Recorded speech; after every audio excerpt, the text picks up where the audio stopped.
Welcome to the world of Sandman, the world of gods, myths, and dreams. Ever since it was first published in the late 1980s, the Sandman has captivated comic readers around the world. In this video, we'll explore what makes Sandman so special and why you should be excited about the release of the new Netflix show or reading the comics. The Sandman violates all the rules about what makes a character popular in the superhero-dominated comics industry. Instead of fighting criminals or saving lives, his sole concern is to maintain the dreaming, which is the infinite, ever-changing psychic landscape we visit every night while asleep. Rather than being muscular, cheery, and colorful, he's thin, humorless, and perpetually dressed in black. He goes by many different names, including Morpheus, Lord Shaper, Nightmare King, Prince of Stories, and most frequently, Dream. For I am the king of dreams and nightmares. And instead of battling for his life against monsters and mad scientists, he seldom encounters situations that place him in any physical jeopardy because his powers rival those of gods. To make further identification even more difficult, the Sandman isn't even human. He's a 10 billion-year-old member of the Endless, a family of anthropomorphic personifications of universal forces consisting of destiny, desire, despair, destruction, delirium, and death. They're called the Endless because they are projections of fundamental ideas. They're immortal. There are many other players in Sandman as well. Over the course of the series, we meet mythic figures such as Lucifer and Orpheus, historical figures such as Augustus Caesar, William Shakespeare, Marco Polo, and bizarre figures such as a librarian who preserves books that were dreamt of but never written, a nightmare who uses his teeth-filled eye sockets to munch on the eyeballs of his victims, and many others from our collective unconscious. If the series could be summed up in few sentences, the creators wouldn't have had to take 2,000 pages to tell it. But briefly and very roughly, Sandman is about a being named Morpheus who's the personification of dreams and rules the place where we spend a third of our lives. The series tells about how this godlike being comes to question his past actions and the consequences of that questioning, and the memorable characters he encounters along the way. Sandman is also about peering beneath the surface of things and recognizing the importance of dream, myth, and the transcendent in our lives. And ultimately, Sandman is about stories, where they come from and how they shape us.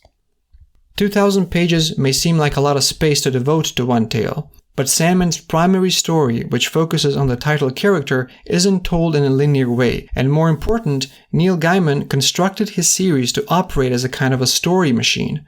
As Neil said, "I made the Sandman as old as the universe because that gave me all of time and all of space to play with, and I made him the incarnation of dreams and stories because that gave me a framework for telling virtually any kind of tale."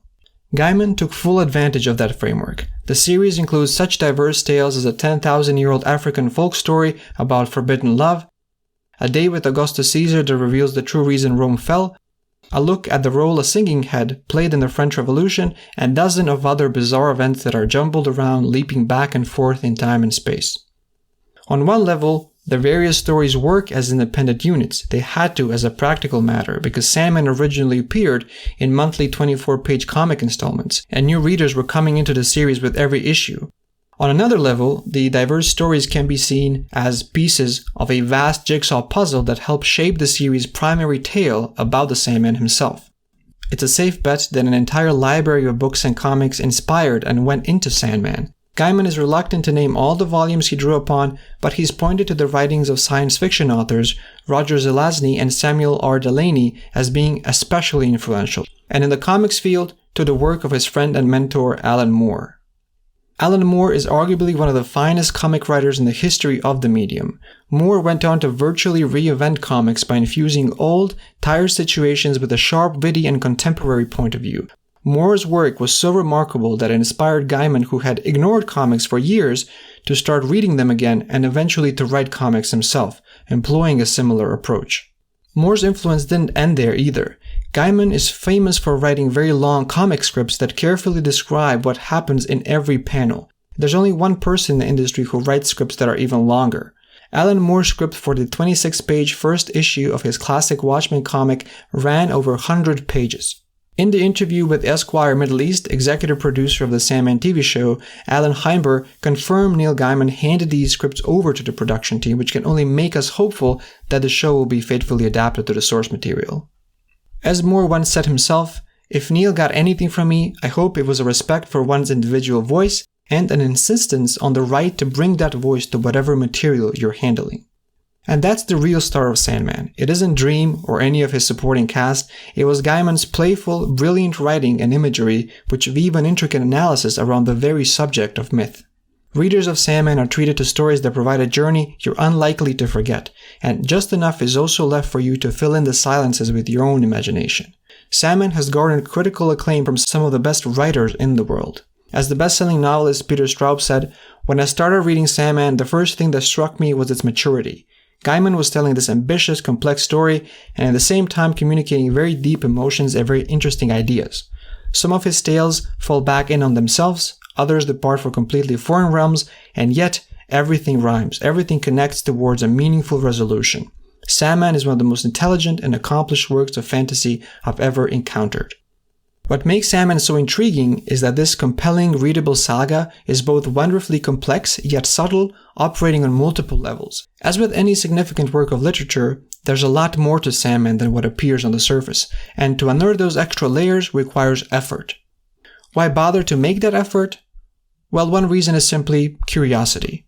Another is to better understand the unforgettable characters you encounter in the series, and third reason is that by exploring any major work of art, and Sandman comics are exactly that, you come to better understand the world you live in, and you come to better understand yourself.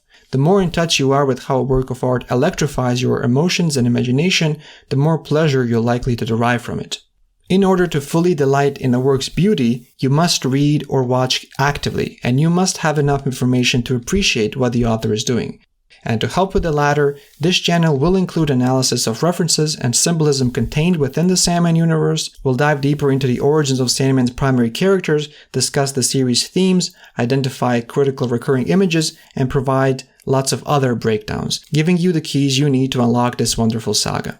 Just as it's sensible to study a guidebook or a map before traveling to an intriguing new place, you may find it helpful to pick up some background information before journeying to the complex world of Sandman by subscribing to this channel, which will answer some of the most common questions about the series. The Sandman is back. This was Heads and Tails. Till next time.